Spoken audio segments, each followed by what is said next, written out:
1994. Beliau S3 atau PhD Antropologi Sosial, beasiswa dari Yang Mulia Raja Bhumibol Adulyadej dari Brunei University, England, tahun 2003. Beliau juga jadi wakil dekan Fakultas Ilmu Sosial di Mahamakut Buddhist University, dosen di Fakultas Ilmu Sosial Mahamakut Buddhist University, wakil presiden Hubungan Internasional Mahamakut Buddhist University, asisten kepala wihara kerajaan atau Wat Bo Niwet Wihar, Bangkok, presiden World Buddhist University, wakil presiden Hubungan Internasional Mahamakut Buddhist University, wakil presiden Hubungan Internasional dan Urusan Global Mahamakut Buddhist University, pemimpin region 6 dan 7 Damayut, anggota Dewan Land of Dharma Convention di bawah naungan Sangha Raja Thailand. Beliau juga dosen Oxford University, England, Mahidol University, Thailand, Kesensat University, Thailand, Santa Clara University, United States, universitas lainnya. Beliau juga rektor kehormatan di World Buddhist University. Beliau mendapat kehormatan, terima kasih. Tahun 2013 beliau mendapat penghargaan kehormatan dari Kerajaan Thailand, gelar Sangha Kerajaan kelas 3, Prak Sakayawo Wisudi. Itu tahun 2013. 2020 Sangha Kerajaan dengan pangkat tertinggi. 2021 Sangha Kerajaan kelas Dhamma. 2024 Wakil Sangha Kerajaan. 2009 gelar Mahasati Dhamma Zotika Daja oleh negara Myanmar. 2022 gelar Aga Sadama Zotika Daja oleh negara Myanmar. Inilah yang diperoleh oleh pembicara kita pada hari ini. Tepuk tangan buat beliau. Oh, ini yang perlu satu lengkap kemudian kamu.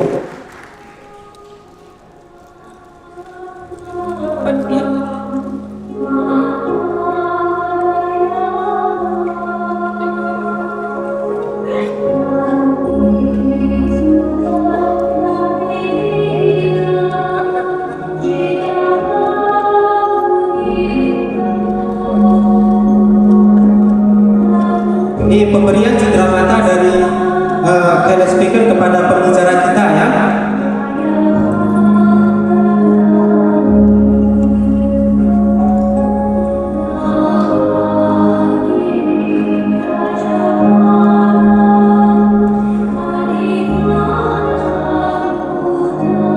Oke, selanjutnya kita akan memohon sila sebelum mendengarkan dhamma, supaya ibu bapak semuanya bersikap adil saja ya.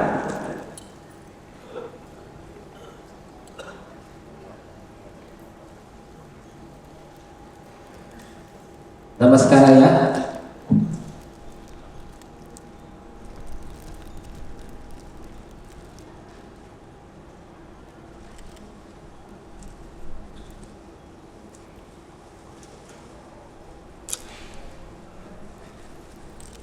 Ma'iyang bhante tisaranena saha pancasilang yacama.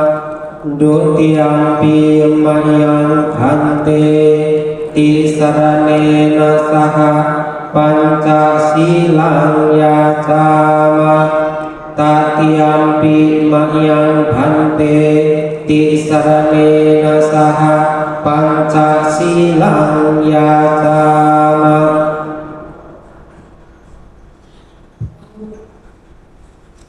Namo tassa bhagavato arahato samma sambuddhassa. Namo tassa bhagavato arahato samma sambuddhassa. Namo tassa bhagavato arahato samma sambuddhassa. Namo tassa bhagavato arahato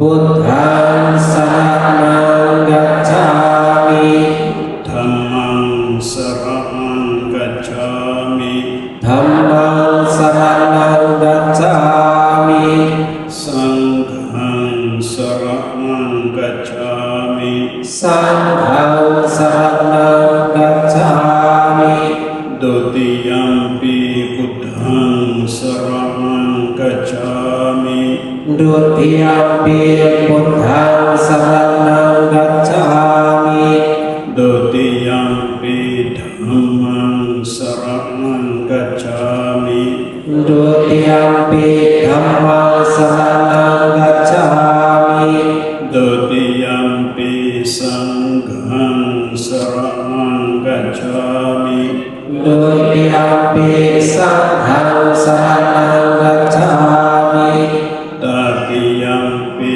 Buddhang saranang gacchami Tatiyampi Buddhaং saranang gacchami Tatiyampi Dhammang saranang gacchami Tatiyampi Dhammang saranang gacchami Tatiyampi Sanghang saranang gacchami Tatiyampi Sanghang saranang gacchami Panadipata Veramani Sikkhapadang Samadhiyami Panatipata Veramani Sikkhapadang samadhiyami Adinadana Veramani Sikkhapadang Samadhiyami Adinadana Veramani Sikkhapadang samadhiyami Kami Sumiccacara Veramani Sikkhapadang Samadhiyami Kame sumiccacara Veramani Sikkhapadang samadhiyami Musavada Veramani Sikkhapadang Samadhiyami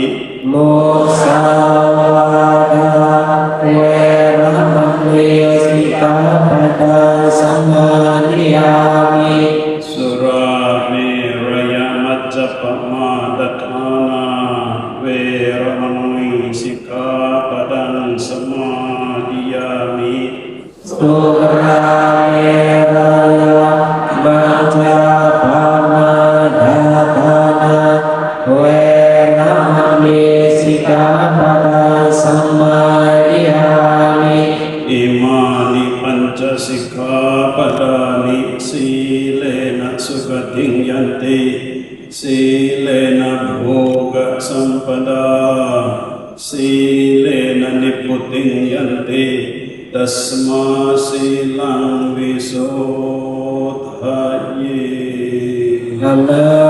Namaste Sadhu Sadhu Sadhu Brahma Saloka Dipati Sahampati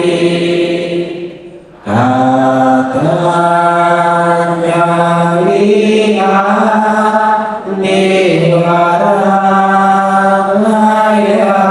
Sata Sakti Rasatana Paraja Kajatiya Dese Kudama Anuga Dimamaja.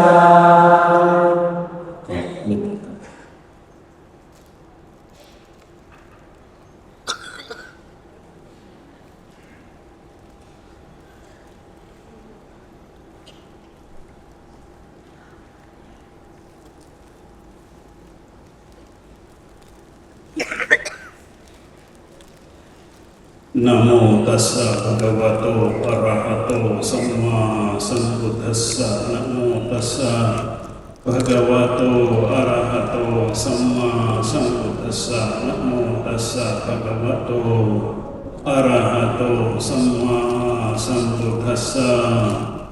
Appamadarato bhikkhu pamade payadassiva sangyojanan annatulang dahang aging bagacati.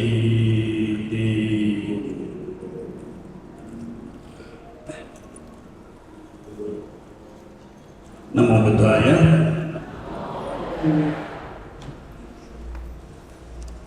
There is a saying in Mangala Sutta, if you can memorize. Ada pepatah dari Manggala Sutta yang bisa dihafal. One of the 38 species which make us auspicious, one of them is Kalena Dhamma Savanam Etang Mangalamutam, Yang luar biasa dari Kalena Dhamma Savanam Etang Mangalamutam, which simply means that occasionally find a time to listen to the Dhamma is a way to be auspicious in our life. yang berarti mendengarkan Dhamma adalah hal yang sangat luar biasa dalam hidup kita. So this afternoon, it's a Sunday afternoon, instead of spending your time in more kind of indulgence, spending your time in kind of a more fun way or indulging way, but you are here for the Dhamma Savana, you are here to listen to the Dhamma, which is itself already show that how auspicious it is. Hari Minggu yang indah ini, daripada kita semua mengikuti keinginan nafsu indrawi, tetapi kita semua ada di sini untuk mendengarkan Dhamma yang sesungguhnya sangat luar biasa. Why we have to listen to the Dhamma? Mengapa kita harus mendengarkan Dhamma? Because in fact the word Dhamma itself is something very special. Karena Dhamma sendiri sangatlah spesial. Because the word Dhamma in Pali is, if I put in this modern world, it is a sustainability. Yang berarti Dhamma di dalam bahasa Pali itu berarti kepanjangan atau terus-menerusan.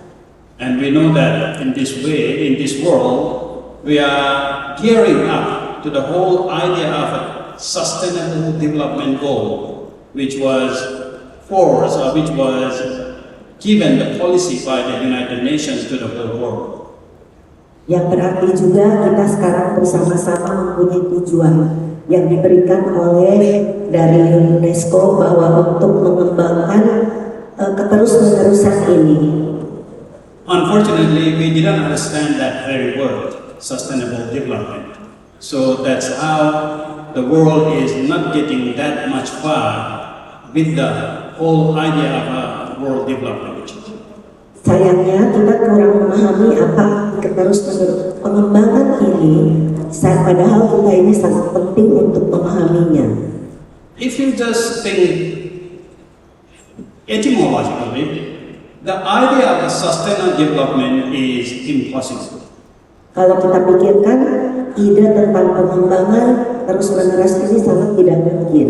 But it was given as our task for all over the world to achieve that very development. Tapi di seluruh dunia diberikan tujuan ini untuk mencapai hal tersebut.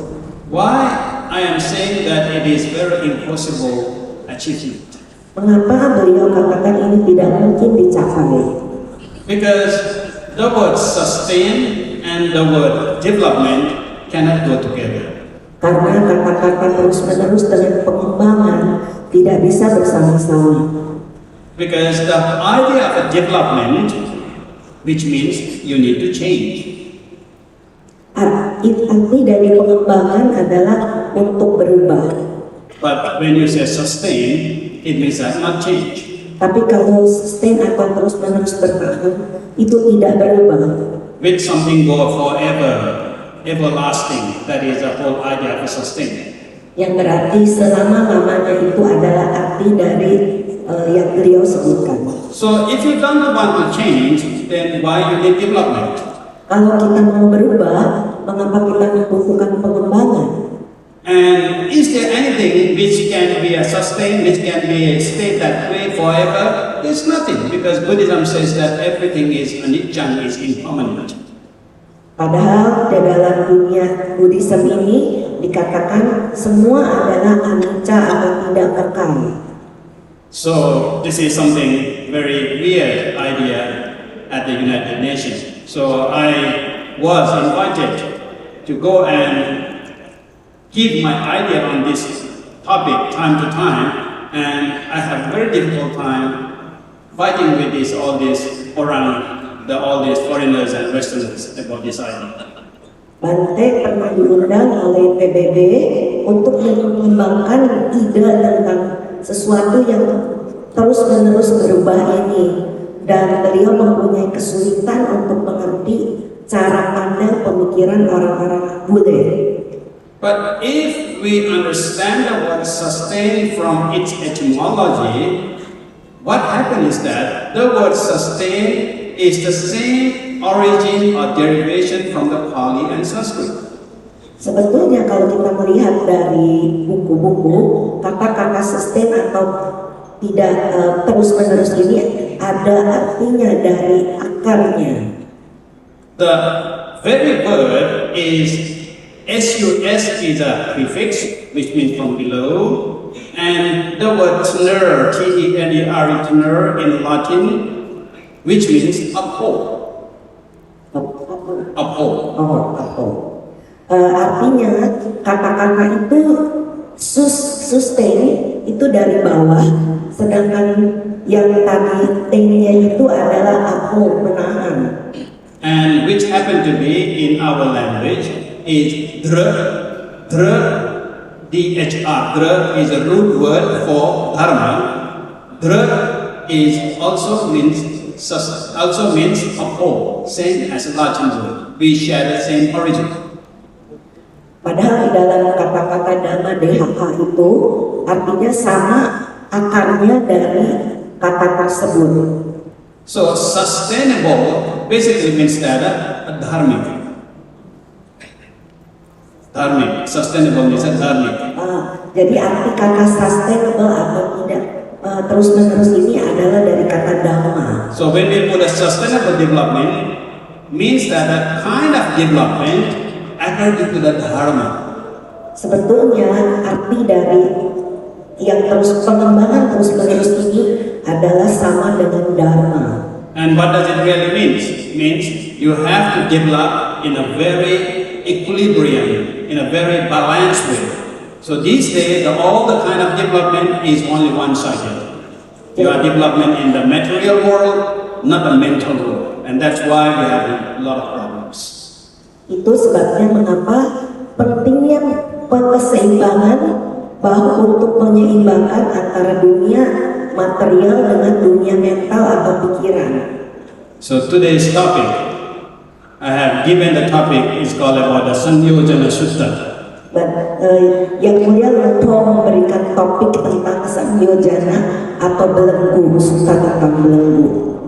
So I'm looking at all the audience here, and then I have been asking, how much knowledge of Buddhism, or what is the depth of knowledge of Buddhism the audience have it. Lumpo melihat banyak sekali orang-orang yang hadir di sini dan beliau kurang paham seberapa dalamnya kalian mengerti. I didn't understand that bahasa Indonesia, but I listened to Dihan just before me. I think he have already explained what is the Samyojana. Padahal sebetulnya Lumpo tidak memahami bahasa Indonesia, tapi tadi sudah dijelaskan apa arti dari Samyojana atau belenggu. So I think that I don't have to speak anymore. Jadi Lumpo tidak perlu berbicara lagi, Because he have already explained in Indonesia. karena sudah dijelaskan dalam bahasa Indonesia tadi. Well, when we talk about Buddhism as a whole, Samyojana is one of the teaching, which we might call is one of 84,000 teachings. Saat kita berbicara tentang Buddhism, Samyojana atau belenggu ini adalah salah satu dari ajaran Sang Buddha. But if we really take seriously about the Samyojana, it is something about you have to leave this world. Leave. Sebetulnya arti kata literalnya dari Samyojana itu meninggalkan dunia. Because it is already said by the Venerable Dhyan that Samyojana, it is a quality when you achieve, you will gradually develop from the normal human beings to the Sotapatti, which is the first entry, and the first one life returner, Sakadagami, and the Anagami, seven life returner, and the one life returner, Anagami, and then finally Arahat, and then you don't reborn again. So it means that if you fulfill the Samyojana 10, you means that you won't born again. Your life is finished. Sebetulnya inilah yang dimaksudkan bahwa kita meninggalkan duniawi ini dari seorang manusia biasa menjadi seorang Sotapanna, kemudian yang akan lahir 7 kali, kemudian Sakadagami 1 kali lagi, Anagami tidak kembali dan Arahat selesai, tidak akan terlahir dimanapun. Samyojana is a teaching for Arahat, for the Nirvana. Samyojana adalah ajaran dari Arahat untuk mencapai Nibbana. But I'm looking at the faces of this audience here. Are you ready for Nirvana? Kalau melihat semua orang di sini, apakah semuanya kepingin mengalami Nibbana? But I think it looks like you are still enjoying your life with your family, with all the sensual pleasure what you are having every day. Tetapi sepertinya kita semua masih terjebak di dalam kemelekatan pada keinginan indriawi bersama keluarga-keluarga kita dalam kehidupan sehari-hari. Do you want to give up on your family? Do you want to give up on your job? Do you want to give up on your houses? Do you want to give up on your wife and husband and so on?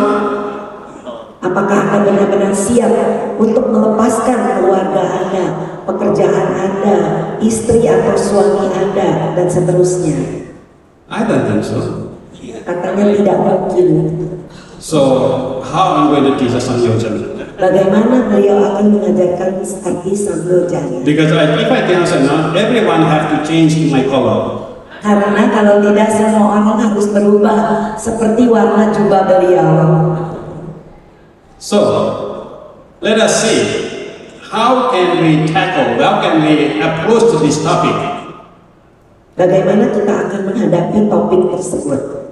As I said earlier, this is one of the teachings out of 84,000 teachings. Ini seperti yang sudah beliau katakan, ini adalah satu di antara 34.000 ajaran.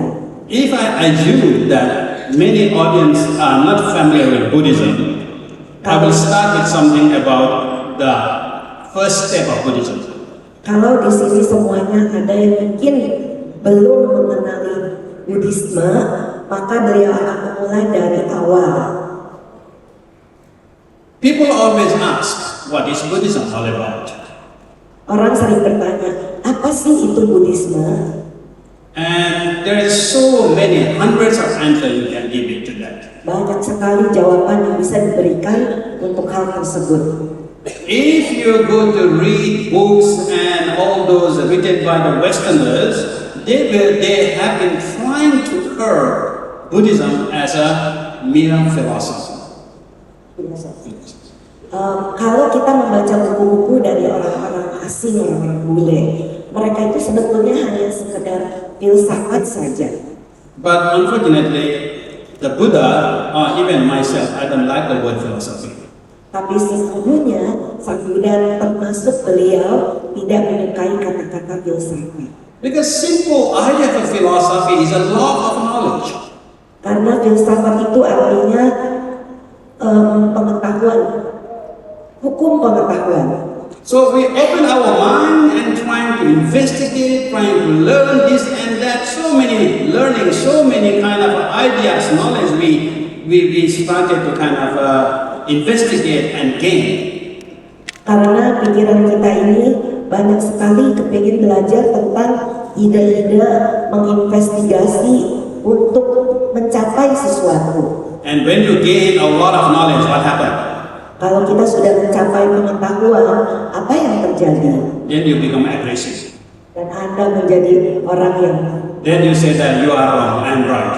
ya Anda akan menjadi sombong, Anda katakan Anda salah, saya betul. And all the philosophical debate come.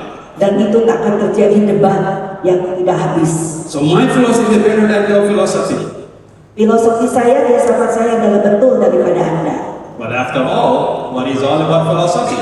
Philosophy is something which you think, not practice. Filosofi atau filsafat adalah apa yang Anda pikirkan, bukan yang Anda latih. You learn a lot, you debate a lot, and then it is good for kind of a, coffee debate. Kalau Anda belajar banyak, Anda akan mendebat lebih banyak. Sebetulnya ini sesuatu yang untuk didebatkan pada saat minum kopi. So what you have been doing in your daily life, I guess. Jadi itukah yang Anda inginkan dalam kehidupan? You go to restaurant, you go to coffee shop, and you go to your friends, and when you start to have something, then you bring some of the issue and you debate on that. Anda pergi ke restoran, pergi ke kafe, Anda mendebat apapun yang Anda pikirkan. We might debate on the taste of the coffee. We might debate on the taste of the food. We might debate on a robe or kind of a dress you wear, a drama, a parody you just watch. And after all, what's there for us? Kita mungkin mendebatkan rasa dari kopi, rasa dari makanan, mungkin mendebat jubah atau drama parodi yang barusan kita lihat. So look at your life every day. What of the most of the subject you are debating on? Sports, drama, movie, shopping. All this online shopping these days. So that's always what you are spending your time on debating. This is a good. Oh, this brand is good. This brand is cheap. So you should get for that. You should get that. So finally, you are spending a lot of time kind of philosophical debate based on what your philosophy or what you like and what other people like it.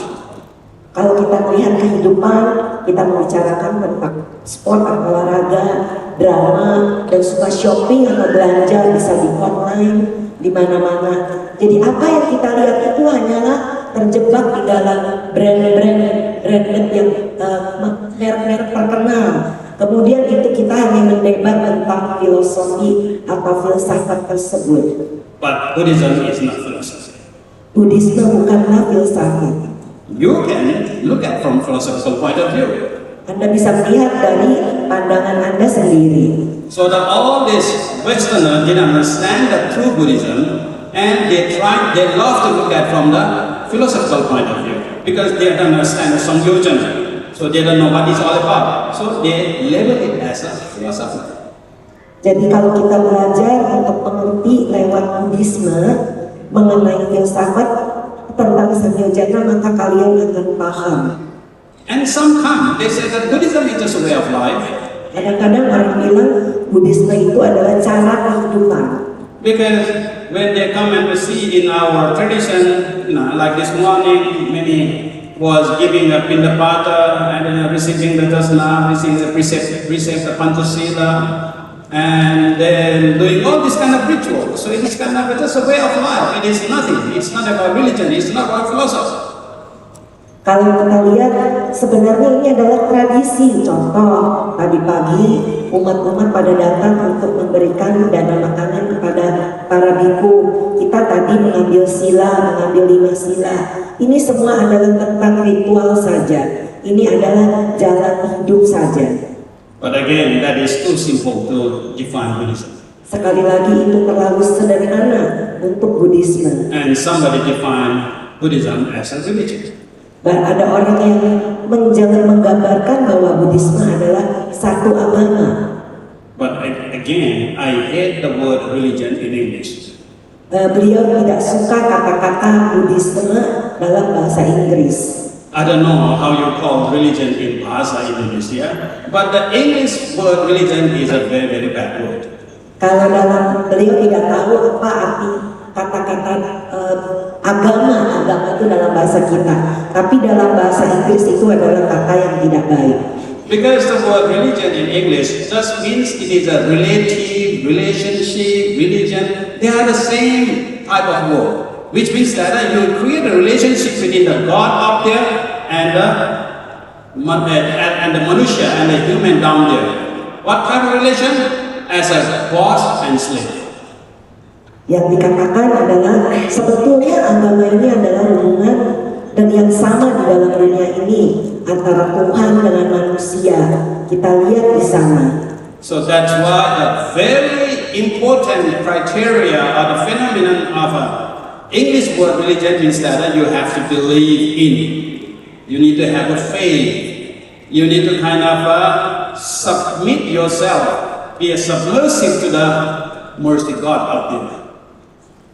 Yang penting dari kriteria tersebut adalah seseorang harus mempunyai keyakinan untuk sepenuhnya menyerah kepada Tuhannya.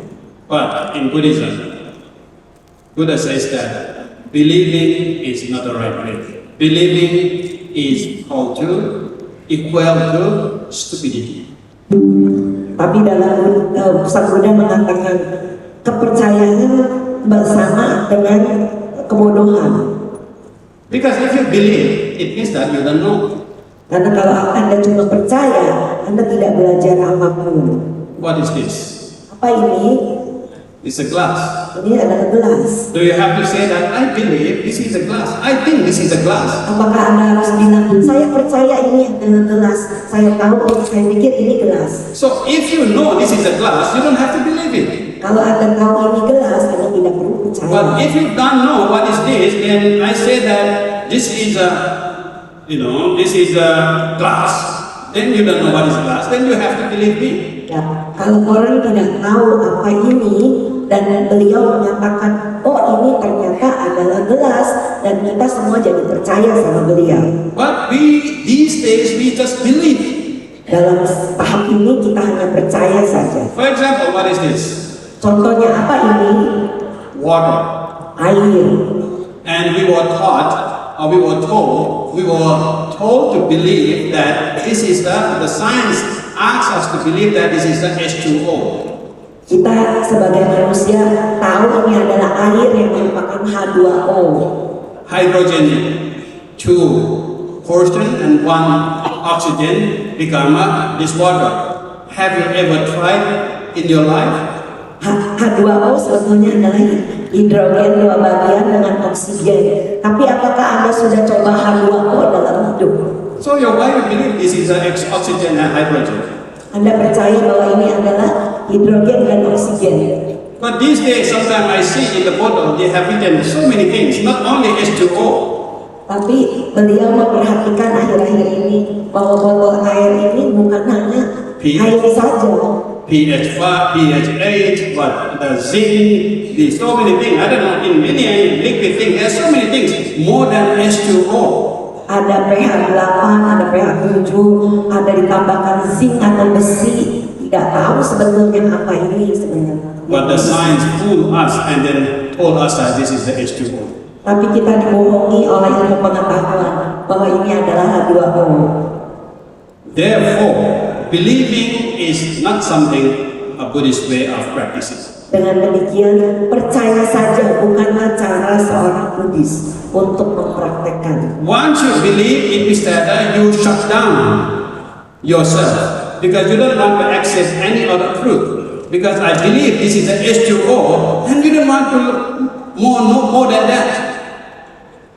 Jadi kalau kita cuma percaya saja, kita menjadi menutup diri, tidak bisa mendapatkan kebenaran. Padahal sebenarnya ini adalah cuma air, bukannya H2O. So that's why I don't believe in believing.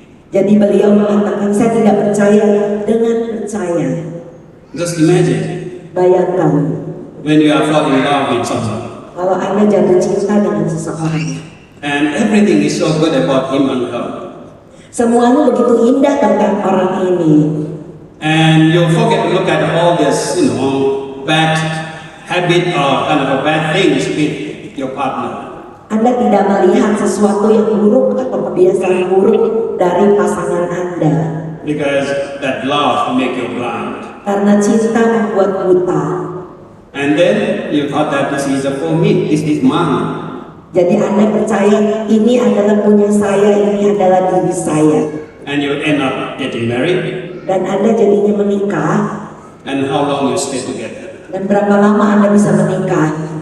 Then few years back, or not even years, Kadang-kadang mungkin beberapa tahun, kadang-kadang cuma sebentar. because you started to realize that you don't know her well, you just believe her or him. Anda sebetulnya tidak tahu dengan sungguh-sungguh dalamnya dari laki-laki atau perempuan pasangan Anda. So Buddhism emphasizing Buddha, that is knowing, awakening.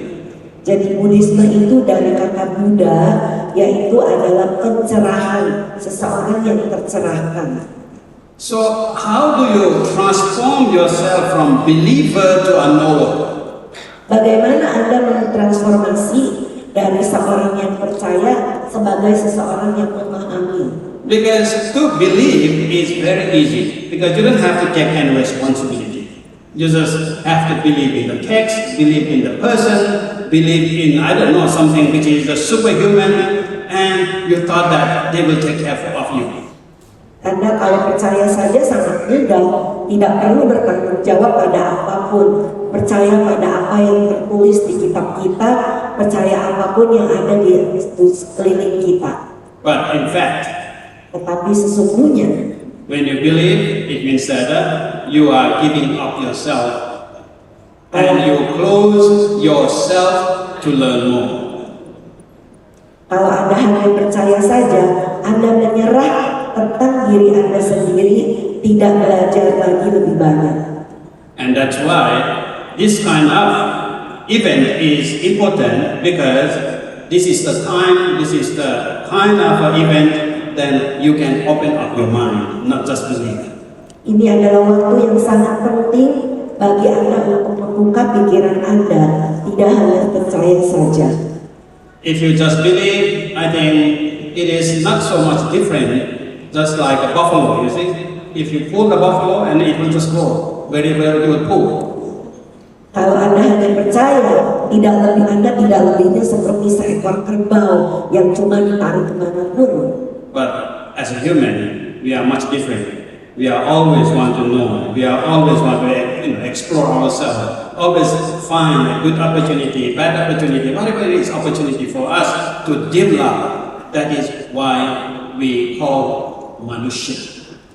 Tetapi sebagai perbedaan antara manusia dengan kerbau, sebagai manusia kita ingin tahu bagaimana kita mengeksplorasi mengenai kesempatan-kesempatan untuk bagaimana menjadi seorang manusia. Do you know why we are called manusia? Apakah Anda tahu kenapa kita disebut manusia?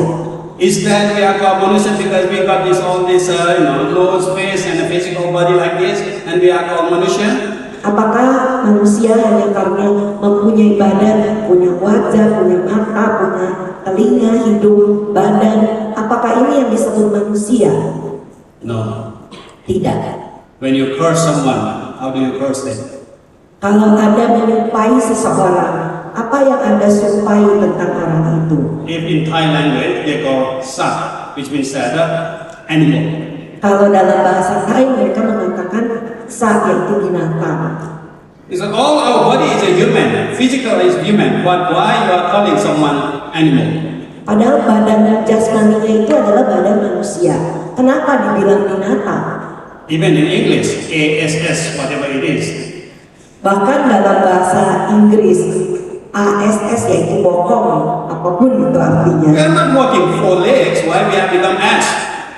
Kita kan tidak jalan di 4 kaki, kenapa disebut itu? Because it is the inner you which forget to become manusia. Karena di dalam diri kita lupa bagaimana menjadi manusia. Manusia is from the 2 words. Manusia terdiri dari 2 kata. Mana and usya. Dari kata mana dan usia. Mana means a mind. Mana adalah pikiran. Ushya means higher. Higher. Ayo. Oh, usia berarti lebih tinggi. So, Manusya means that who is always having their mind develop higher and higher and higher and vertical. Jadi manusia itu adalah orang yang mempunyai pikiran yang semakin lama semakin tinggi, tinggi dan tinggi. If it's a dog, cat, horse, they can train for certain tricks. But as a human, we can train by someone else or we can train by ourselves unlimited.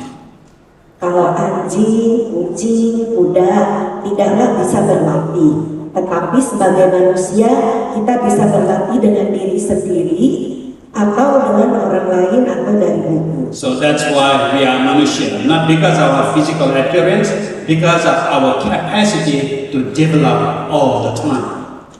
Itulah sebabnya kita dibilang sebagai manusia, karena kita mempunyai kapasitas untuk mengembangkan batin atau pikiran.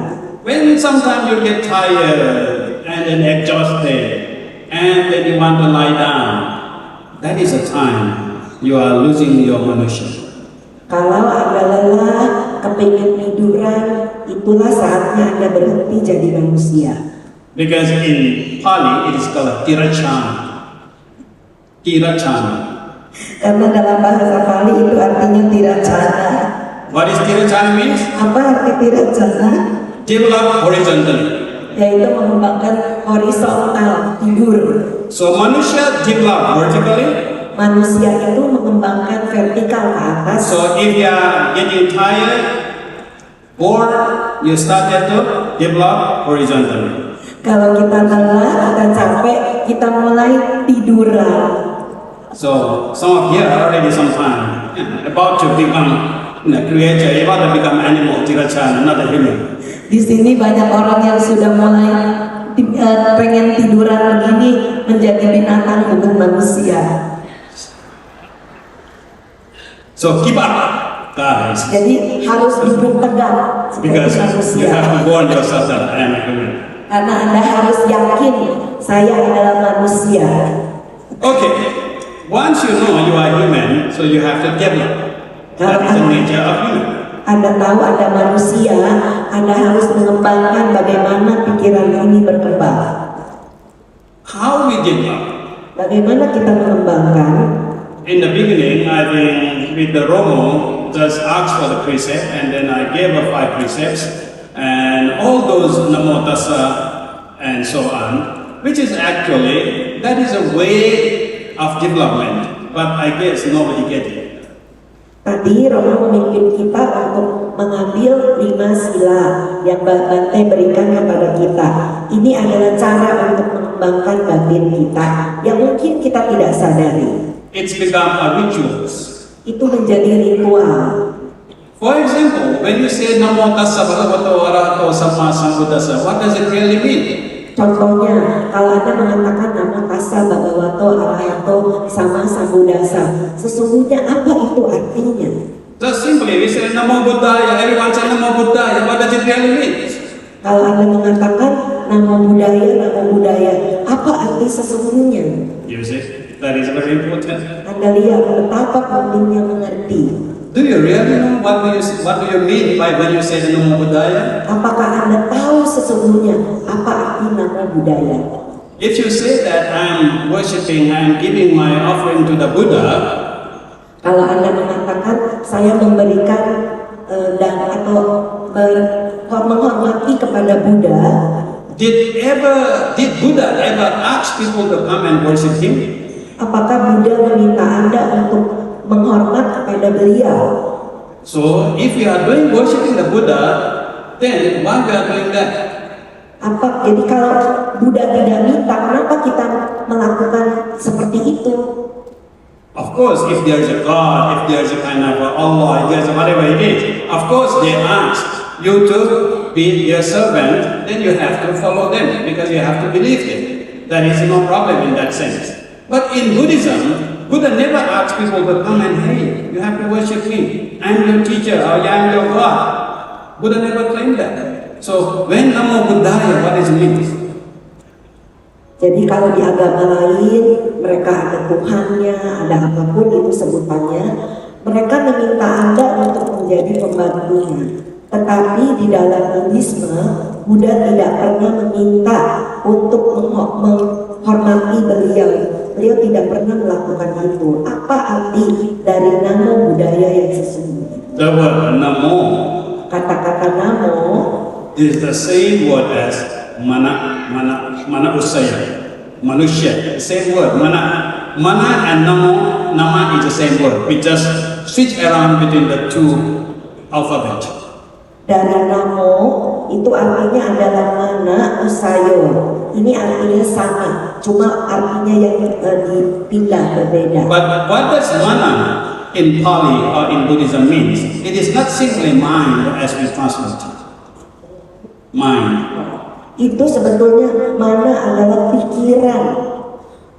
Because in English, they don't have the mind as what we do have in Buddhism. Dalam bahasa Inggris mereka tidak punya kata yang bisa menjelaskan arti pikiran. In the Western culture, they have a soul, but they don't have a mind as a mana. Di dalam culture kebudayaan orang bahasa dari Barat, mereka itu hanya ada jiwa, tapi tidak ada pikiran. So the mind in English is that when you go to the subway, you will hear mind the gap. Kalau kita lihat di subway di negara-negara asing itu, mereka menggunakan kata mind the gap, hati-hati dengan jeda celah. So does it mean that we have to meditate on the gap? Apakah artinya kita bermeditasi dengan celah itu? So it is not the mind, it is not the mind, because in English they don't have that word. Mana in Pali, it means a lot of things. Mana dalam bahasa Pali tentang banyak hal. Mana means that knowing, understanding, knowing. Mengerti, memahami. Mana means that thinking, thought. Artinya adalah bentuk-bentuk pikiran yang berpikir. Mana means that the capacity of learning so many things. Mana berarti mempunyai kapasitas untuk belajar banyak hal. So simply, mana means that cognizing. You are learning within yourself, from inside. Cognitivity, cognize. Yaitu mana berarti mengetahui, mengenali tentang di dalam diri sendiri. So when you say that Namo Buddhaya, what is Buddhaya simply means that? Kalau Anda mengatakan Namo Buddhaya, apa arti budaya? Buddha, of course, means not believing. Buddha artinya tentunya tidak percaya. Because Buddha means that what? Knowing. Buddha berarti mengetahui. So when you say Namo Buddhaya, what you are saying means? Kalau Anda mengatakan Namo Buddhaya, yang Anda maksud adalah I will cognize that I will be a learner. I will be the Buddha. Saya mengenali bahwa saya akan menjadi Buddha. So it means that I will give up to be a manusia. Saya akan melepaskan bagaimana menjadi manusia. It is a very meaningful word. You have been used as a greeting word. But if you understand the word itself, you will know that you are dedicating yourself every time when you say Namo Buddhaya, you are referring to yourself, not someone else. Sebenarnya kalau Anda mengatakan Namo Buddhaya, itu Anda mengenali dan ini digunakan untuk diri sendiri, bukan yang lain. You are warning to yourself that I will dedicate myself to be developed to be a manusia. Anda memberitahu kepada diri sendiri, saya akan mengembangkan diri saya untuk menjadi manusia yang sesungguhnya. How do you become manusia? Bagaimana Anda menjadi manusia? Namo tassa bhagavato arahato samma sambuddhassa. Another very popular phrase. Ada frasa yang sangat populer, Namo tassa bhagavato arahato samma sambuddhassa. Many Buddhists, when they get scared of the ghost, when they're scared of the preta, they will suddenly Namo Tassa Bhagavato Arahato. Banyak sekali manusia kalau ketakutan pada hantu, mereka bilang Namo Tassa Bhagavato Arahato Sama Sambuddhassa. What does it mean? Even yourself you don't know what does it mean. That ghost will understand that. Kalau Anda sendiri tidak tahu artinya apa, kamu pikir itu hantu-hantu tahu apa artinya? When that ghost came and learned Bali, Kapan tuh hantu-hantu belajar bahasa Pali? if a ghost scared by me said that he is puzzled what he saying. Kalau misalnya hantu itu ada di sana, mereka jadi bingung apa yang orang itu bilang ya. So what does it really mean? Apa arti sesungguhnya? Namo Tassa Bhagavato Arahato Sama Sambuddhassa, if we translate according to the very professional translator, Namo Tassa Bhagavato Arahato Sama Sambuddhassa, kalau diterjemahkan oleh seseorang penerjemah yang profesional adalah, it is translated that I pay my homage to the compassionate one, exalted one, and self-enlightened one. saya berlindung kepada Sang Buddha yang maha suci yang telah mencapai penerangan sempurna. Again, when you really investigate, you really thought about it, again, it is a way of worshiping the Buddha. Kalau Anda menginvestigasi, sebetulnya itu adalah cara untuk menghormati Sang Buddha. Will Buddha will glad when the people are worshiping him? Apakah Buddha akan senang kalau kita memuja beliau? I don't think so. Buddha already died away like long time ago. Beliau bilang tidak mungkin karena Buddha sudah meninggal lama sekali. So what does it really mean? Apa artinya? Namo again is a mana. Tassa means that it is namo what or that. Tassa Bhagavato. They translate as in English as a blessed one, which I don't know what does it really mean. In Thai they call Prapumi Prapakja. Again, when I ask all these Thai people what does it mean, they just puzzle. They don't know. Even they translate in Thai, they still don't know what kind of translation it is. I don't know. Itu berarti Bhagavato adalah Sang Bhagawa, tapi dalam bahasa Thai sendiri kalau ditanya mereka tidak paham. So in fact, Bhagavato they translate the blessed one, but I go back to the derivation of the word, etymology of the word. Jadi Lumpo itu mencari apa arti kata Bhagavato yang sesungguhnya dari kata aslinya. So Namo means that I cognize what?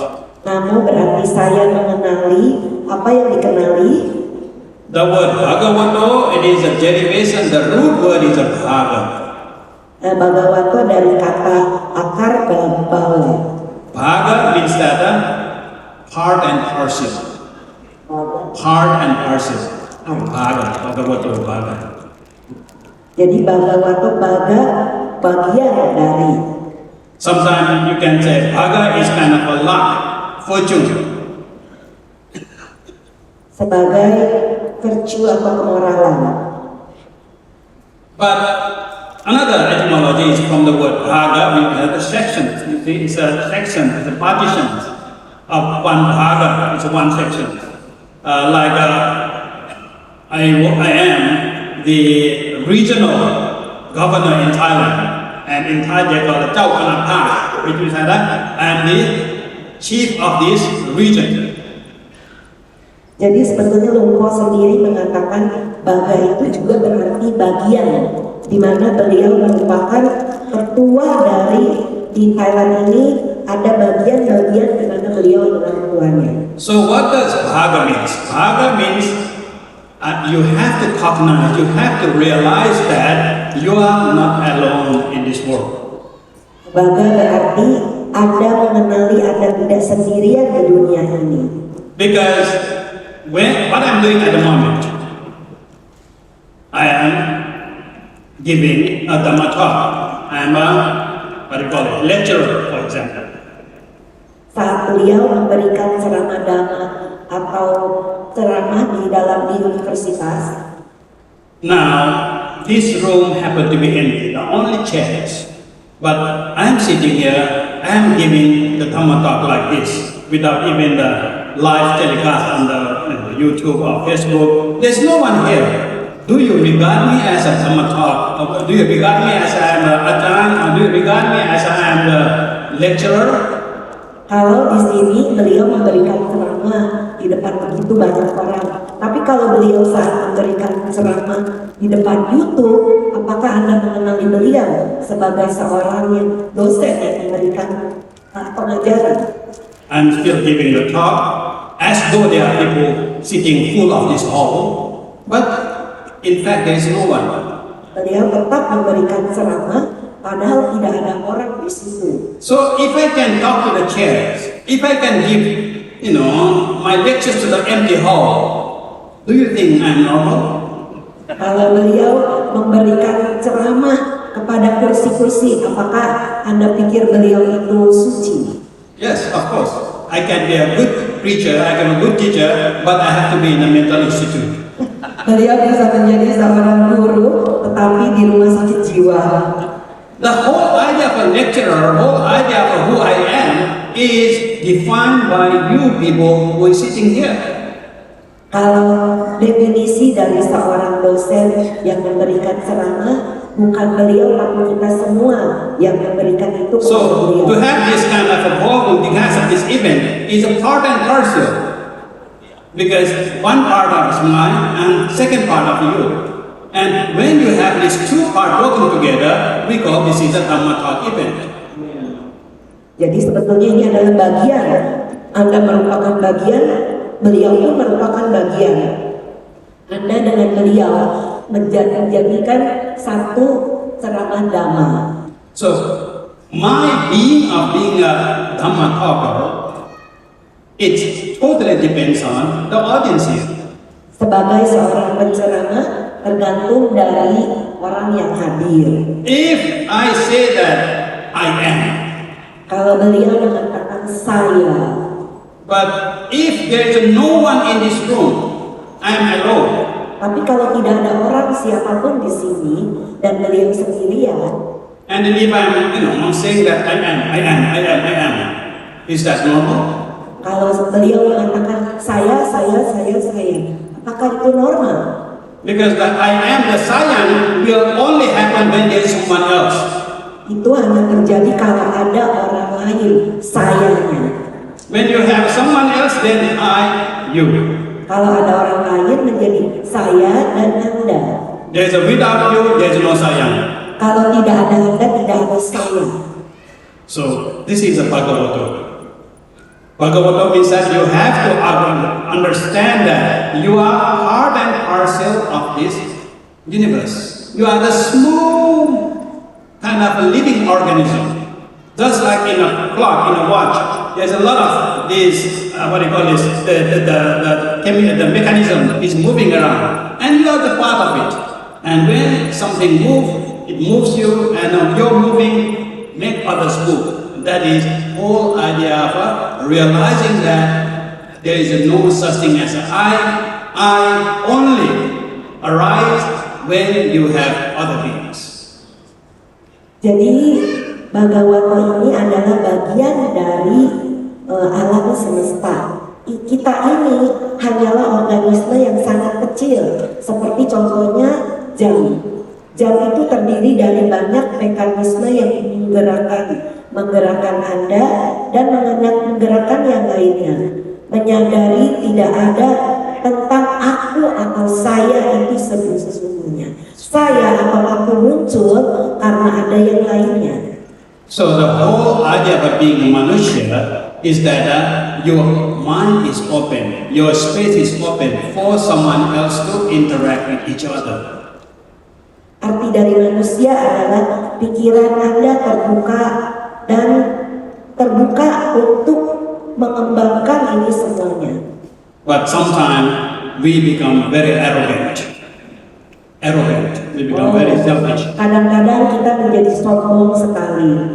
And it looks like this chair becomes small. Nah, misalnya jadi kursinya jadi rasanya lebih kecil. because your body is become bigger. karena badannya jadi lebih besar. And even this stage looks very smaller for me. Tempat ruangan ini, tempat ini terlalu kecil buat saya. Even this hall is not enough for me. Bahkan ruangan ini tidak cukup untuk beliau. When this thing happen, it means that you are disregarding others. You become very self-centered, ego-centered. Kalau ini terjadi, maka Anda tidak menganggap orang lain. Anda menjadi egois, menjadi sangat egois.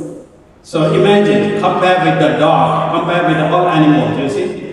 They have their own territory. They don't want others to come in their territory. But as a human, of course we have a house, we have our territory in a certain way, but our mind is always open.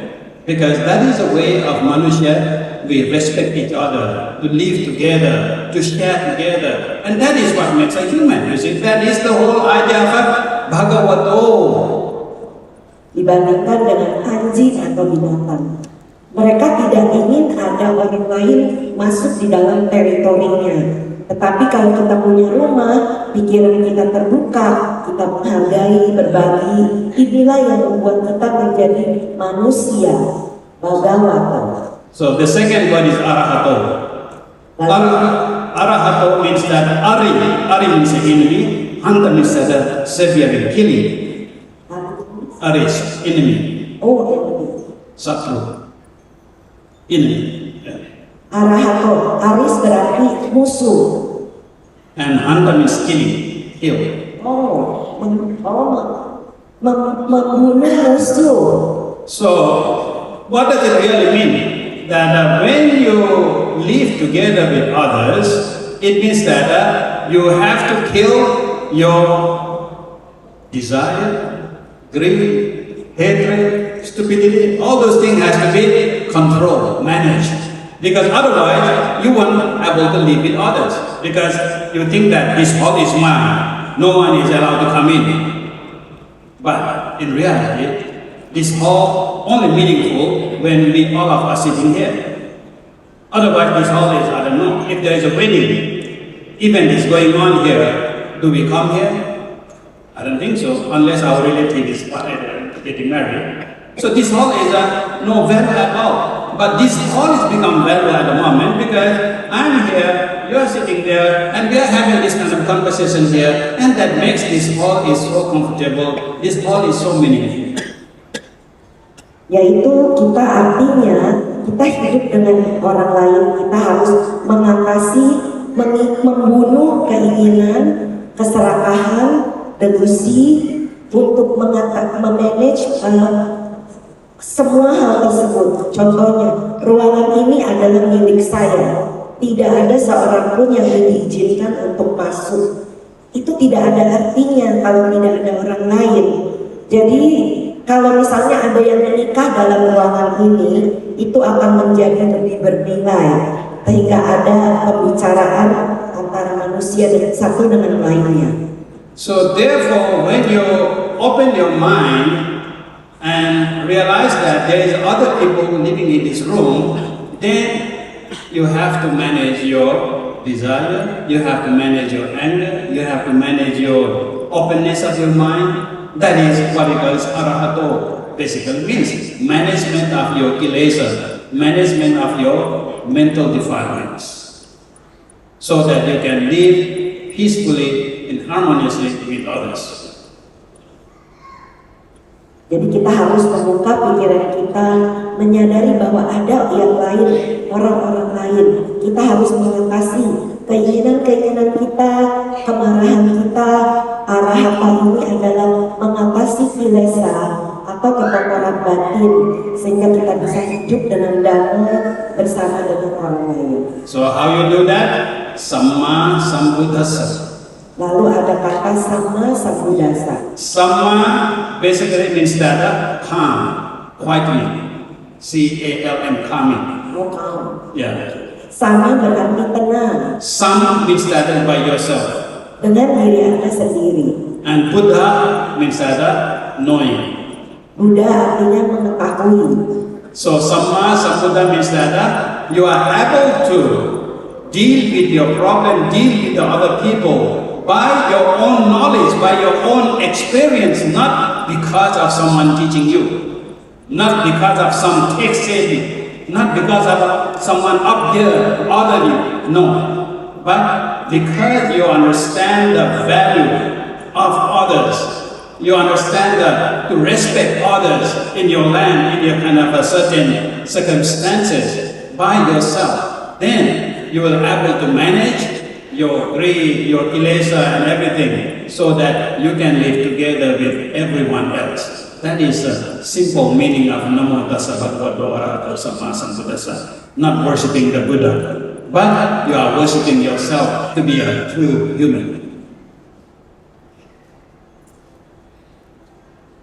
Artinya, sama berarti tenang, sambuddhasa berarti mampu mengembangkan pengetahuan sendiri, bukan karena seseorang mengajarkan, tetapi Anda kembangkan dari dalam diri sendiri, sehingga Anda memahami nilai dari orang lain. Kita harus belajar untuk mengatasi keserakahan, kilesa-kilesa kita. Ini adalah ajaran yang sangat sederhana untuk tidak memuja Buddha sesungguhnya. So why, when you chant Namo Tassa Bhagavato Arahato Samma Sambuddhassa, the ghost, the hantu, scared? Mengapa Anda pikir kalau Anda mendoakan Namo Tassa Bhagavato Arahato, hantu dan peta-peta itu bisa takut? Because the word ghost or hantu here means that your kilesa. Kalau sebenarnya arti kata hantu adalah kemelekatan, kekotoran batin Anda sendiri. Not spooky ghost. Bukan rumah yang menakutkan. But of course it is very scary when you become, because when you have a greed, you become a ghost of greed. When you have anger, you become a very giant, very dreadful. When you are so moha, you are so believing, whatever you say, whatever that you see in the television, they advertise it, I believe, I take it, I buy it. And you become a lot of debt because of your stupidity. Oke, itu dia, kita misalnya ketakutan seperti setan, seperti hantu, kemudian kita marah seperti asura, seperti jin gitu ya, dan kita punya moha atau kebodohan batin mempercayai apapun yang orang lain katakan supaya kita jadi beli sesuatu. So that is simple idea of Namo Tassa Bhagavato Arahato Samma Sambuddhassa, the part of what you did it, and then you ask for the refuge. Buddhang Saranam Gacchami, Dhammam Saranam Gacchami, Sangham Saranam Gacchami for the second time, for the third time. Again, what does it mean? Does it mean that I take refuge to the Buddha? Buddha already passed away 2,600 years ago. Buddha will come and help us. If he come and help us, he is not the nirvana. He can't come. But when you say Buddhang Saranam Gacchami, Buddha means that the knowledge, the wisdom, the knowing. So taking that knowledge, taking that wisdom as your guideline of your life, that is a Buddhang Saranam Gacchami. Dhamman, sustainability or kind of equilibrium, kind of what you call it, balance, principle of balance as a guideline of your life. Sangham Saranam Gacchami, Sangham doesn't mean only the man, Sangham means the community. For example, when I'm here in Indonesia, everyone is greeting Namo Buddhaya, then I have to say Namo Buddhaya, not good morning. If I'm in Thailand, I can't say Namo Buddhaya, they will look at me, and they call Sawadika. So, if you can be even in England, so I have to, good morning, I have to shake hand. And what time I do? I'm a Buddhist monk. If a lady come and, good morning, what I say? Oh, no, my hand is not for you. Sometimes difficult. So I say, okay. Check it, because you cannot pay respect for, it's not kind of thing, you pay respect to your culture. Because check hand is that you are open, you don't have any weapon behind to kind of to harm her. So in a way, just simple idea. Okay, here we do namaskara, but in England, sometimes they don't do namaskara, they do check hand. So you have to go with that. Oke, jadi kalau Buddha Namo Buddha Dhamma Sangha, Buddha 3. dan Sangha, ya. Buddha, berlindung kepada Buddha. Itu artinya Buddha adalah yang berpengetahuan, yang mengetahui, yang bijaksana. Sedangkan Dhamma adalah yang menyimpan. Dhamma adalah sesuatu yang kita lakukan. Dhamma ini sistem yang kita simpan, yang seimbang sebagai pembimbing kehidupan kita. Sedangkan Buddha itu sudah tidak ada. Beliau sudah meninggal ribuan tahun yang lalu, beliau tidak bisa membantu. Sangha adalah komunitas. Bagaimana kalau di Indonesia orang-orang mengatakan bukan selamat pagi tapi nama budaya. Sedangkan kalau Lumpur ada di Thailand, beliau bilang nama budaya, orang-orang Thai akan bingung karena mereka akan bilang sawadika seperti itu. Sedangkan kalau di Inggris mereka bersalaman tangan karena terbuka. Jadi kalau untuk di Inggris mereka tidak bernama skala tapi mereka bersalaman. I give you one example. Beliau akan memberikan contoh. When I was teaching in America, Saat beliau In the university. di universitas. and as you may guess, you know that America is a free society. Seperti yang Anda tahu, orang-orang Amerika adalah orang-orang yang bebas. Of course, the way the student dress sometimes is not suitable for monks.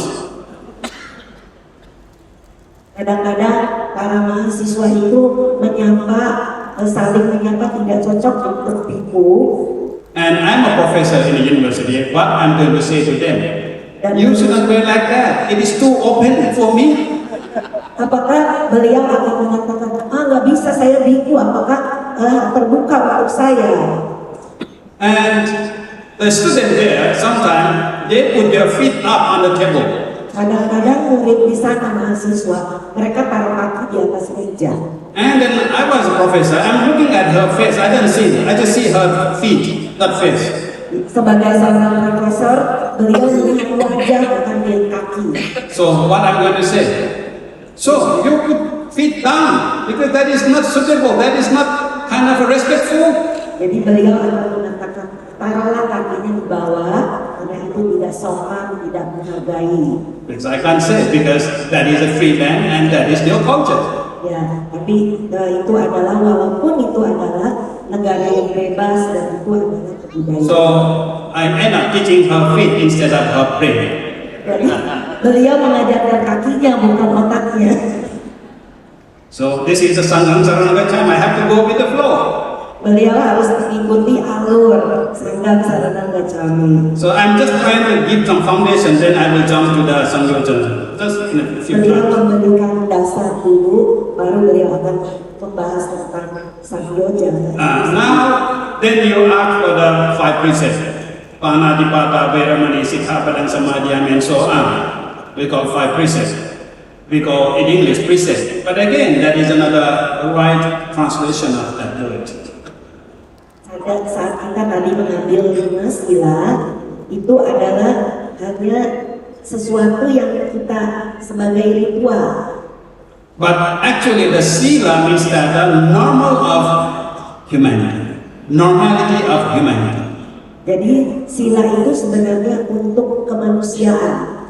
Because if you are normal human, you wouldn't do all those 5 things. Kalau kita bukan manusia, kita tidak tahu tentang yang mana. But if you are abnormal, you will commit that 5 things. Tapi kalau kita tahu, maka itu ada memahami hal-hal ini. To put it simply, if you have a 5, what do you call this? Actually, Sikkhapadam, lesson of studies, F5, let it make it 100%. So if you have these 5 Sikkhapada, the training lessons, then you are full human being. Sila atau Sikkhapadam ini adalah latihan sebagai manusia. So if you are missing 1, it means that you have humanity left for 80%. 20 is alien. Kalau Anda cuma mempraktekkan 4 sila, Anda kekurangan 20%. So if you have only 3, only 60% of humanity left. Kalau Anda melatih 3 sila saja, Anda hanya mempraktekkan 60% dari kemanusiaan ini. So if you have only 2, then you have 80% of humanity. Kalau Anda cuma pegang 2, Anda tinggal sisa 40 saja. So if you have none, then you are not human. Kalau Anda tidak melatih sila sama sekali, Anda bukan manusia. So the precept is not something you have to get from monks actually. Sebetulnya sila bukan ada yang diberikan dari biku. Sila basically means that is study. Sila berarti adalah pembelajaran. Panadipada Veramani Sikha Padang Samadhiyami. Samadhiyami means that adana, just like a medan actually. The word medan is same, I think the same word. Samadhiyami, sama means that myself, adana means that receive. I dedicate myself. Sikha Padang, Sikha is a study, educating. Padang means a lesson. I dedicate myself to study the lesson. Veramani means avoiding what? Panadipata. Pata means that the severing, cutting. Pana means that the breath. Sebetulnya panadipata, Veramani, Sikha Padang Samadhiyami itu dari kata diri saya sendiri menerima dan mendedikasikan diri saya sendiri untuk belajar, pelajari, menghindari memotong. So, doesn't mean that don't kill. Bukan berarti tidak membunuh. It's a cognitive, it is an understanding that whether you should kill or not. Apa itu pengertiannya adalah apakah Anda akan membunuh?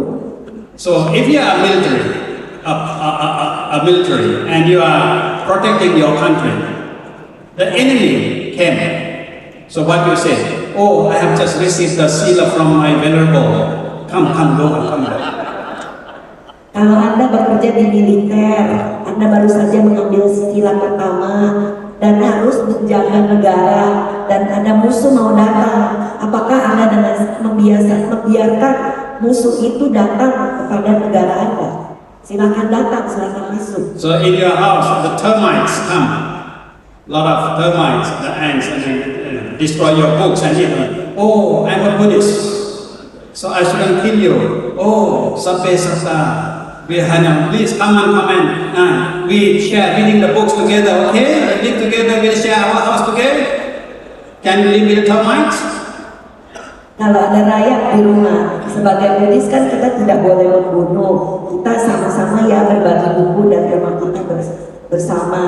Apakah seperti itu? You see, it is not possible. Tidak mungkin. In our life, the killing, if we get sick, what we do? A lot of bacteria inside. So I'm a panadipata, I shouldn't take any medication because I'm going to kill my bacteria inside me. Kalau Anda sakit, contohnya, saya tidak mau membunuh, jadi saya tidak mau membunuh bakteri yang ada di dalam badan. Apakah seperti itu tidak mau minum obat? So it doesn't mean that don't kill, is it? It means that it is your decision. It is up to you whether you want to kill or not. So if you want to kill, what is the reason of killing?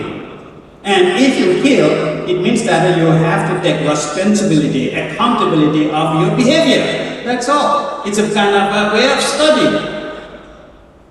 Jadi kalau membunuh itu sebenarnya adalah satu keputusan untuk membunuh atau tidak. Anda harus tahu alasannya dan pertanggungjawaban dari perbuatan tersebut. Then second precept is adinadana. Again, I will dedicate myself to the study of the lesson of respecting the ownership, not taking what is not given. Jadi sila kedua adinadana Veramani Sikha Padang Samadhiyami adalah menghargai kepemilikan terhadap benda itu milik seseorang, tidak mengambil sesuatu yang tidak diberikan. The third precept or the third sila is about kamesh vichachara. Generally we translate as a sexual misconduct, which I think that is a little bit mistake there. Because if it is a sexual misconduct, it means that if you are age 90 now you are so weak to do anything. So I used to say that, oh grandpa, you just take a force. The third precept is nothing to do with you because you can't do anything about the sexual pleasure. You don't have any more because you are too old. or small boys or small girls that have a sexual knowledge at all. We said, okay, children, you take only 4. The Kami Sumichachara is not for you. Apakah Anda akan mengatakan cara Weramana Sikap Badan Samadhyani sebagai sesuatu yang tidak melakukan hubungan seksual yang salah? Apakah Anda bilang, oh, opa kita sudah tua, nggak bisa lagi berhubungan seksual? Atau anak-anak kecil, anak laki atau anak perempuan, sila ini bukan buat kamu? Apa seperti itu? It is Kami Sumichachara. Chara means behavior, Micha means wrong, Kami Sumichachara, all sensual pleasure, not sexual pleasure. Because it's a plural, it's not a sex, it's a singular. But Kami Su is a plural, Su is in Pali is plural. Means that all sensual pleasures. Sebetulnya arti yang sesungguhnya dari Kami Sumichachara ini adalah rasa menikmati seksualnya ini. Bica itu dari kata salah, jadi salah dari hubungan seksual yang salah. Itu artinya banyak, berulang-ulang. It is more than sexual. Sebetulnya lebih dari seksual. Sensual means that your eyes, your ears, your nose, your mouth, your body. Sensual itu bisa dari indriawi, dari mata, hidung, lidah, telinga, dan badan jasmani. So you shouldn't misbehave anything through your eyes, through your nose, through your mouth, through your body. And in the modern world, it is called human rights. Jadi kita harus memahami bahwa kita tidak melakukan sesuatu yang benar melewati indriawi kita, mata, hidung, lidah, telinga, badan jasmani. Jadi kita tidak melakukan hidup zaman sekarang ini disebut sebagai human right atau manusia punya hak dari manusia ini. These days, in the United Nations, they just gave the idea of human rights in 1940. Before that, all the human are wrong like this. Jadi sebetulnya dari PBB, human right atau manusia punya ini diberikan tahun 1940. But in Buddhism, the Manushya Hak, the human rights, is actually said from the time of the Buddha that we should not disrespect, we should not treat someone else over their rights. That is through our eyes, nose, and not sexual, the sensual. Because we have to live in society together. You can't overrule the rights of someone, some kind of individual rights. That is all about human rights. Karena hak manusia ini sebetulnya sudah ada dari zaman Buddha, yaitu tidak menghargai hidup dalam kehidupan sosial bersama-sama. Artinya kita tidak boleh mengganggu hak seseorang. And I think last December, I was invited by the UN agency in New York have a conference on future of human rights, because last year in 10 December was the 75th anniversary of Human Rights Commission. So they have one sort of a seminar on the future of human rights, and I was the one person was invited to speak on that stage. What I said is that all you guys are wrong, because you are talking about human rights only based on law. But Buddhism has been talking about human rights about every detail, the way how you look at other people, the way how you dress yourself, the way how you kind of even put kind of perfume yourself. You see, if you like a perfume and you put a lot of perfume until you cannot come in this room because everyone is so strong, getting headache. That is evolution of human rights. You see, because if you are coming here, you have to think of other people as well, not only yourself. If you are in the room, you can do whatever you want. You can be naked. But if you want to come to this hall, can you walk naked? No, because not everyone want to see you naked. So this is the respecting the right, and that is the third seal, you see. Jadi istilah ketiga ini beliau diundang Desember lalu diundang ke New York untuk membicarakan hak asasi manusia di masa depan. Itu 10 Desember merupakan perayaan 75 tahun. Beliau diundang untuk berbicara dan beliau mengatakan kalian semuanya salah karena secara Anda membahasnya secara hukum, sedangkan Buddhisme ini mengajarkan bagaimana cara Anda melihat manusia lain, bagaimana Anda menyemprotkan parfum. Kalau Anda pencet terlalu banyak, orang menjadi pusing dan Anda pikir itu adalah hak asasi Anda. Jadi Anda jangan hanya melakukan keinginan Anda sendiri. Coba kalau Anda tidak memakai pakaian Anda telanjang, apakah Anda pikir orang lain suka melihat tubuh Anda yang telanjang? Ini bukan hak asasi sebetulnya. So the fourth is musawada, is telling lie, it's a normal, and then again, as a normal people, you don't tell lie, because in order to tell lie, because you have to tell lie more and more to keep that lie true. Otherwise, it is very easy to tell truth, but it is very difficult to tell lie, because if you tell lie to someone, then next time when you want to tell lie, you have to make sure that you remember what you told. Otherwise, you will open up. You will be disclosed. Oh, no. What? Sorry, I didn't say that. Anyway, but if you are telling the truth, you don't have to. But it is just normal. So again, this is a normal of what you do, human beings. Musawada yang tadi disingkat pada Samudiani adalah kita bertekad mati diri tidak berbohong.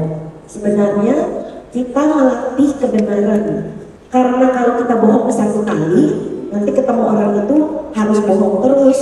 Jadi kalau itu nanti Anda bilang, oh bukan seperti itu yang saya bilang waktu itu. Sebaiknya Anda mengatakan kebenaran. And the last one is the Sura Meraya, we translate it as a don't drink, not intoxicant. But again, I think that is very subjective. Jadi istilah yang kelima adalah Sura Meraya. Itu adalah supaya kita tidak mabok-mabokan, kita tidak terjebak di dalam narkoba. Itu sangat subjektif menurut Paul. Because Surah Merayamada, I dedicate myself to study the avoidance of what? Surah Merayamada Patana. Dhana means that the foundation, Pamada means that the heedless, Pamada means that unconscious, and then Majja means that drunk, Meraya means that you are not able to control yourself, and then Surah. Surah doesn't mean that alcohol. Surah means that you become very surah, you become very vira, you become very mad. So whatever you consume, which makes you mad, which makes you lost of your humanity, and you should study that. Not only the wine and alcohol, even the drugs, even anything, even if I drink a lot of water and become mad, so I should avoid even drinking water. If I drink coffee and then I become so alert, so I should, because it's not normal. So surah means that it's also brave, but in this sentence, it's brave in a bad way. So that is the whole idea of the fifth precept. Jadi yang istilah kelima adalah tidak hanya alkohol, apapun yang kita konsumsi membuat marah, tidak ada kesadaran, tidak ada dasar, itu bisa membuat marah. Kalaupun beliau misalnya minum kopi atau air putih terlalu banyak, itu juga bisa membuat jadi bisa membuat kemarahan muncul. Itulah